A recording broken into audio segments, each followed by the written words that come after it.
I got the horse right here, the name is Paul Revere, and here's a guy that says if the weather's clear, can do this guy. Hello, racing fans, and welcome back to another edition of Handicapper's Corner, brought to you by the Derby Bar and Grill. I'm Mike Heads, along with Drew Forster. We're going to look at the Sunday, May the 27th races. We do have 7 races on tap, starting at 150. Some good allowance. We got first 2-year-old race of the season. Yes, right, yeah. 2-year-olds going. 2-year-olds going. Full gate, going 3.5 furlongs. We got a couple of good allowance. It's a good card. Yeah, very good card they put together for Sunday. Yeah, yes it is. And the weather's supposed to be great, and we're looking forward to another good afternoon. We'll get right into the action on Sunday. And race number 1. Got a field of 6 fillies and mares, $16,000 claimers, going 6.5 furlongs. I landed on the 6-horse Jaina. I thought a decent third behind Kodiak Rose and Sunspy. I know Kodiak Rose is in a little cheaper on Saturday, but still the horse I thought ran a pretty good race. The work tab's been solid for a 4-year-old that's running against primarily 3-year-olds. And, you know, a lot of inexperience. There's not a lot to hang your hat on in here, and at least Jaina does have a little bit of form. And Dennis Orojo aboard, I'm going to go to this horse for Barbara. And the 4-horse Rockstar Wildcat was the one I put in for second. Milton Palma, I'm really on his. Hopefully he's going to have a good weekend. I don't even know his first name. I do know it now. I want to say it's not. I don't even know if it's Jose, but I'm going to guess. Okay, Jose. Roque. It's Roque. Roque. Jukic will get it right. Roque the Joke? He's about this tall and this wide. He's pretty wide, dude. Yeah. And he's won a pile of races in Mexico, and but he can ride. The horse goes first time Lasix. Work tab's good, and Milton's giving him a shot on a horse. He's a journeyman rider. Obviously his first mount at Hastings. Yeah. And I put the 1-horse Bombay, who's had some chances, really disappointed in the last race, but first up run, that horse repeats the tiptoe race, and this horse has got a big chance. There could have been a reason last time why the horse didn't fire. The inside wasn't great, and maybe that's what, but the horse is dropping slightly in class. And go 6-4-1. I went with the 6. I agree. Jaina was running, maiden special weights all last year. Now she's a 4-year-old. Barb gets aggressive. In for 16. Jaina for me is the horse to beat. I put Excessive Belief. I don't mind Excessive Belief out of the Bill McLaren barn. Thought a decent race last time. Split the field in a tough race with Cypress Spark and Sharp Contrast. They were well in front of everybody. So, I mean, what is that? 5, 8, 11 lengths. Yeah, it was a long. They were spread out. But she split the field and in for 16 could be more of a factor in here. And I put Rockstar Wildcat, the Milton Palma horse you like, the Texas Wildcatter, in the 3rd spot. First out was a 4th, adds Lasix. This one could be tougher in your second start. 6-5-4 for me. In the 1st, on to the 2nd, Fillies and Mares, maiden 25. I went to the 4 Largo, not a overly clever pick here. Nice, well-bred daughter of Looking at Lucky, that runs 2nd to Brecken's Command, the sales stake last year. 4th behind Here's Hand, the Jack Diamond Futurity. Shows up first out as a 3-year-old in for 25. Figures to be tough in here. We got Largo on top. I put second solo, the half-sister to Indie Rock, and Indie Rock's having a great season. Concert Musical's a very nice mare, and has thrown nice horses, as we've seen with Rockstar, Indie Rock, now second solo with Lenny Citron on board. I'm going to take a flyer on second solo in the 2nd spot, and I put Mark's other horse, Sweet 16, a finality out of that good race mare, Badget Star, bred and owned by the Jacobson. Amadeo Perez takes the call. 4-6-7 for me. She was the pink, what is it? Pink Ribbon. The Pink Ribbon Stables, that's right. Owned Badger Star for all the earnings of Badger Star went to breast cancer. It was it was really neat. Ryan Dixie is so good at developing and helping get programs fundraising together, and whatnot, with horses and tie them in together. And it was great to see Badger Star do so well. Now she's a mom and got a finality by Sweet 16. It's been working well for Mark Kluche. I did go to Mark's other horse, Largo. Yeah. Not totally in love with the horse. The horse did run 2nd in the stake. It was a 3-horse field. Please don't put a whole lot of stock in that race. But obviously maybe shins hurt her in the CD Diamond Futurity. Just ran an even 4th. Everyone got clobbered by Here's Hannah, but just got photoed out of 3rd actually. But her work test's been very nice, and Mark's off to a great start. Only a couple horses that missed the board for Mark this year, and they're all running well. I put the 5 Joy Luck in for 2nd. I thought she fought hard on the head end, was always under pressure, and fought on to stay 5th, beating 5 lengths to Look Out Taylor Pumpkin and Yes Please. I thought it was a very good race, and Dennis Arrojo replaces Miguel Rodriguez, who has left. I think he's back in Mexico now. I don't know if he's coming back, but he has left, Miguel Rodriguez. But Dennis Arrojo picks up the mount, and I thought this horse showed a lot in her debut. And I put the 2-horse Be Gone for Cindy. Yeah, I can see that Grasner has speed, dropping from maiden allowance. You know, another one getting out of that Cypress Park race that was really tough. Prior to that, that was a good third line tiptoe, rain or shine.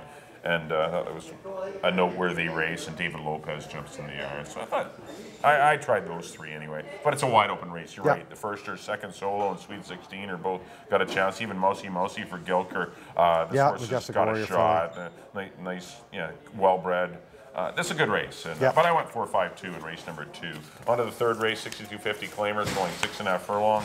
I ended up on the 5-horse after the conflict. Got pressured pretty hard on the head end last time. 22 flat, 45-2. Did lose to Stormy Teen, but this horse really got was pushed hard on the head end. Then Aditya came and just really buried him midway on the stretch turn. And then you're not going to hang on for second. Takes the life out of you. To me, ran better than the 4 Stormy Teen, and I don't see a pile of speed in here. I don't know who can go with the horse. Kelson really isn't that fast. Brother Rod likes to sit in the box seat. Sir Barkley has the blinkers off and might be rating. We'll see. But after the conflict, there's a good chance for this horse to win anyway at maybe 7-2 or 4-1. Put the 2-horse Kelson in for second.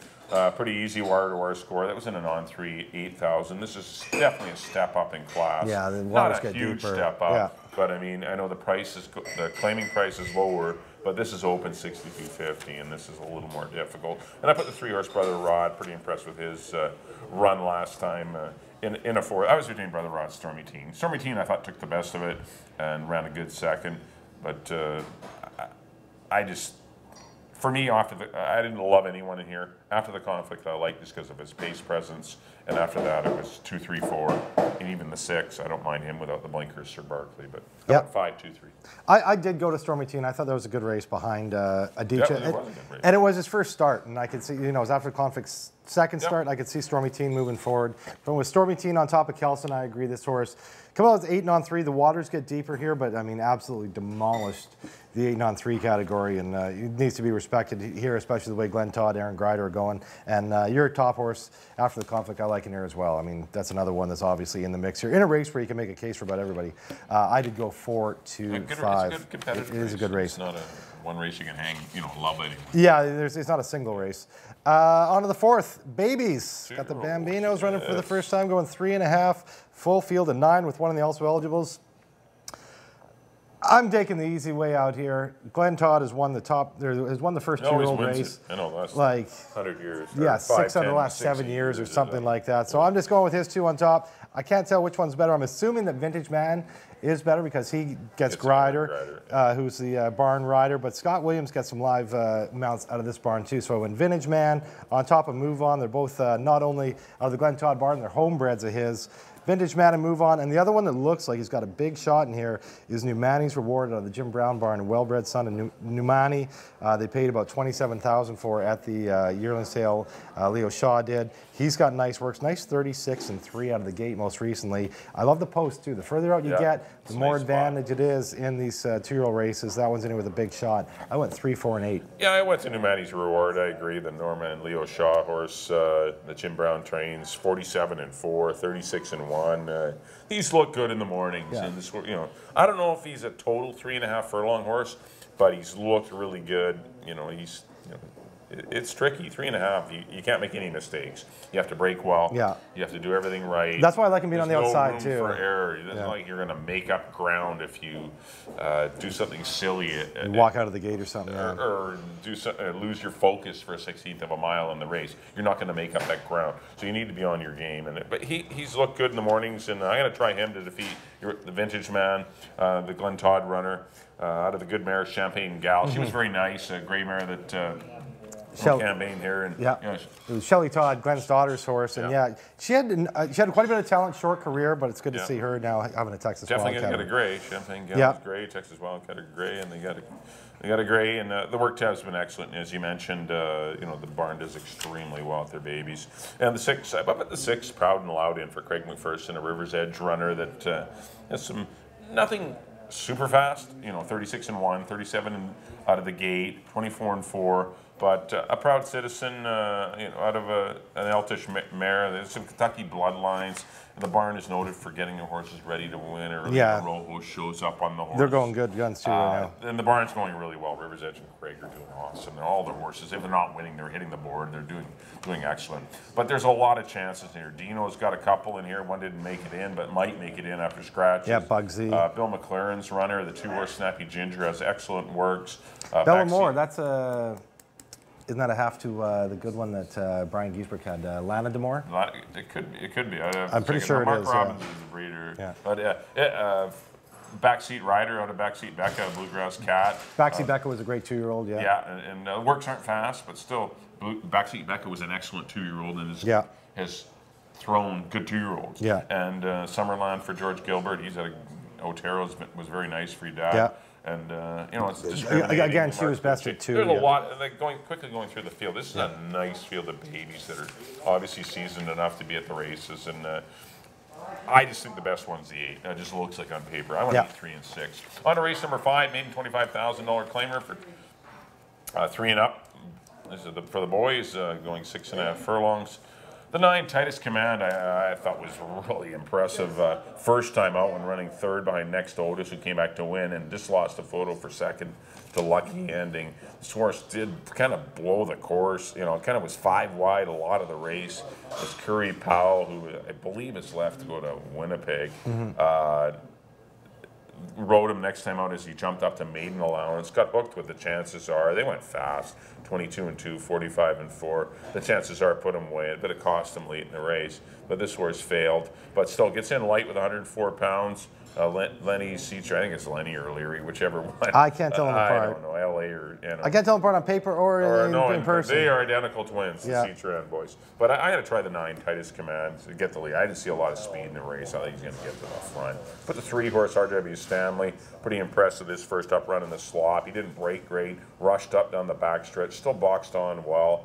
Wasn't disgraced behind Next Otis and Titus Command. And I think if he does a few things more right, he's got a couple of good works. If he does things right at the gate, then he's got a shot. And I put the 1-horse Mr. Finch for Anita Bolton. Good 3rd, first time out, blinkers off.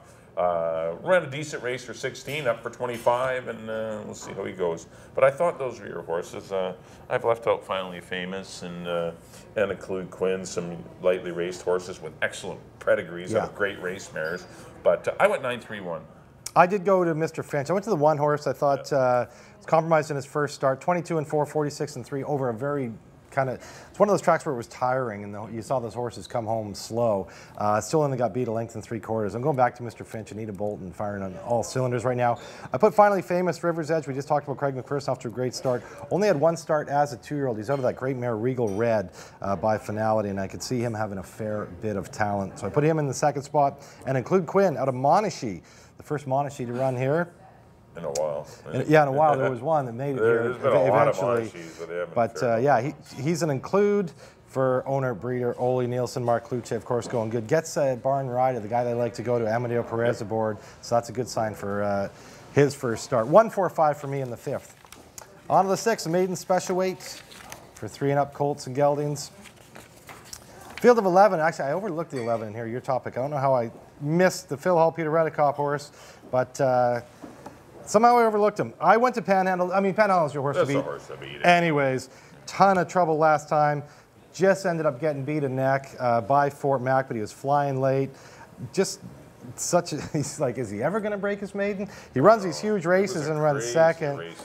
Yeah, he was just bottled up the whole time. Aaron Wright's like so good. Yeah. He's like the best rider. Every move he made, he got stuck. It just seems like every decision he made was the wrong one. He was going to go. Then he decided to go outside instead of staying inside, and that's when Fort Mac went inside. Went inside, and he got through. And Panhandle ended up having to wait and angle out, and it just cost Came him. rolling, and the horse flew by him. Just got caught. Yeah, just missed, but he's a nice horse. Panhandle's your horse to beat. I put Day Raider. Again, we mentioned Craig McPherson going really good right now. Yep. Good 2nd in the Ascot graduation behind Wise Market last time, going long. But every one of his races as a 2-year-old, he was very good, and I could see him progressing well into his 3-year-old years, been training well for this. Day Raider in 2nd, and I put the 9. The chances are Good second behind another Guinness in his last race. Struck the head and just got caught, got run down late by another Guinness, but he's another one that's always right there. I went 3, 5, and 9. Yeah, I did, as you mentioned off the top. I totally missed Appalachia Bay. The horse coming from Blaine Wright from Golden Gate looks a well-bred son of Malibu Moon. He looks tough. I don't know how I missed Peter him. gave 140 Gs for the horse. I mean, he hasn't been an all-star yet by any means, but first time out he ran last. You know, it was only a 6-horse field. Yeah. But the time was quick. Went 10 flats pretty fast. And the next second and third place runners came back to win. And next time out, a month later, I thought he ran a better race. You know, but he was 4 deep, and sometimes 4 deep at Golden Gate is really not the place to be. Yeah. He come back and breeze nicely in 48 and 3 here at Hastings, and I know he has to deal with the 11 hole, but I think if anyone's going to beat Panhandle, it's going to be Appalachia Bay. Panhandle definitely your horse to beat, but I tried Appalachia Bay, and the next one for me was the 4 El Noble. Goes without blinkers. Barely got beat to Fort Mac and Panhandle, but Panhandle. You're really trying to sink Milton Palmer this weekend. I know. You're got all over him, Milton. Milton's got poor guy. Like Bob Baffert. He's got so many live horses, it seems. But Milton. But Panhandle did get in a bunch of trouble. This horse would have lost way more than a neck. If Panhandle would have got a good trip.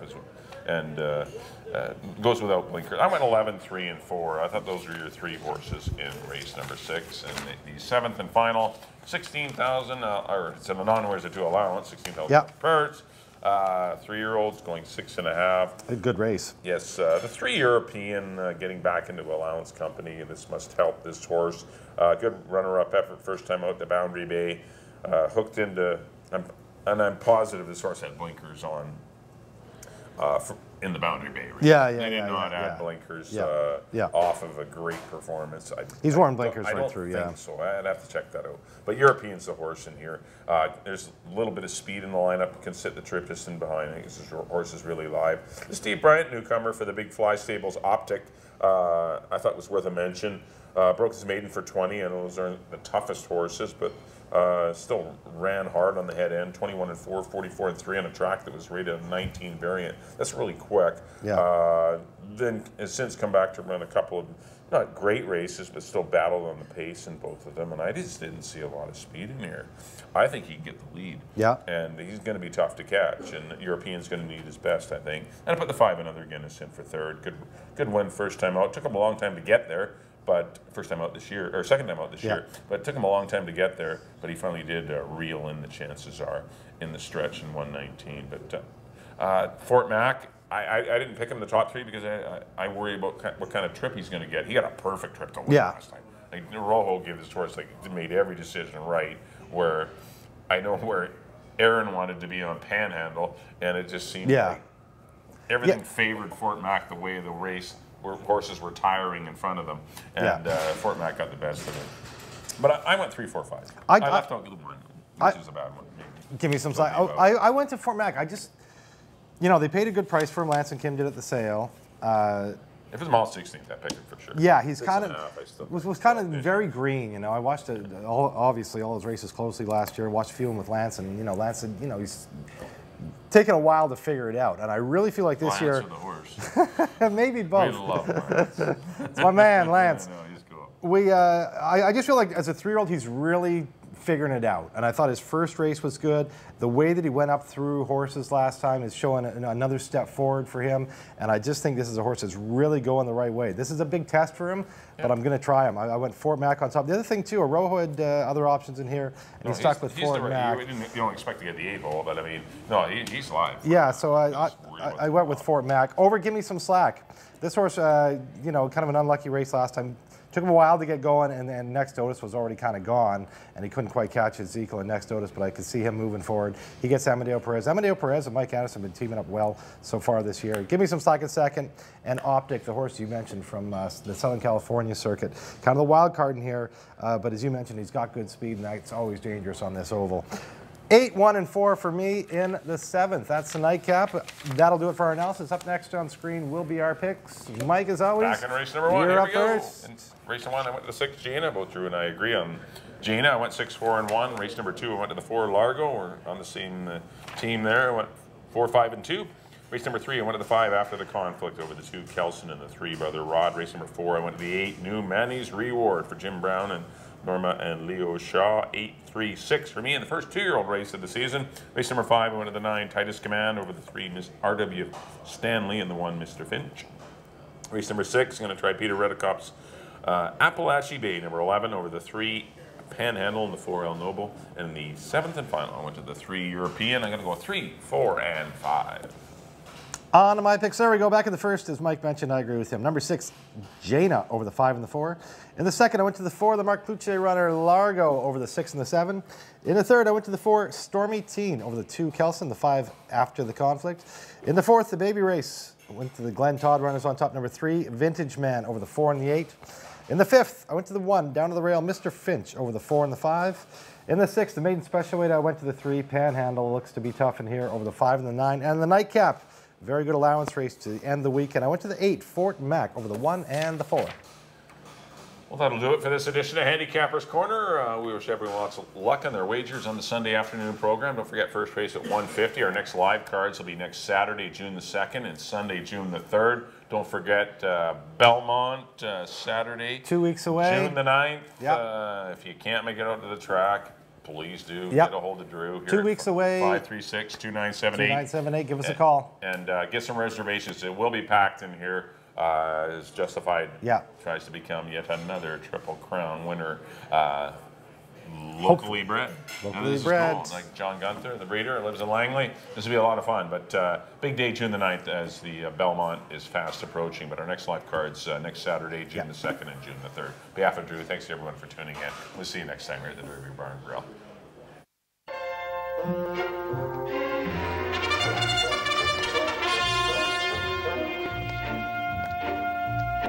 I got the horse right here, the name is Paul Revere, and here's a guy that says if the weather's clear, can do,